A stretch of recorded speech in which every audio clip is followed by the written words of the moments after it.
मु तो बहुत दिन मुझे छोट थी पाखक मो बापा सांगे जाऊली मो बापा से क्लासमेट थिले एवं भल सांग थिले मो बापा बंची थिबा पर्यंत पाखरे जाइकी सेलून रे सांगे गपसप होइकरी सांगे हेयर कटिंग करते सेठी एंड तांकर जो पुस्तक गुड़ाक भी आम घरे अच्छी सब गोटे कया बैठा बोलिक गोटे पुस्तक अच्छी मुझे पढ़ी थी सेटा भी बहुत सुंदर लिखाई से आ से मो बापा गोटे बहुत भल बंधु थे पद्मश्री आज नहांती एवं मु चाहूँ आत्मार सद्गति हो तांकर आत्मा स्वर्ग रे भगवान को पाखरे रहो। एकदम से जो बहीटा अच्छी कया बैठा जदि जे पढ़ी थी जे देखी एबे भी मोर मने अच्छी बैगन लेथा के आंबू लेता लेसुन दुई कोल पढ़ी था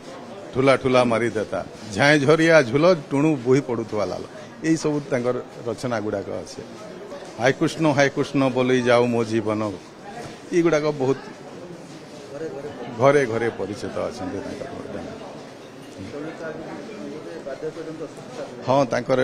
किछि दिन बार्धक्य जंत असुस्थता थिला एवं आज से आम गणरे ना।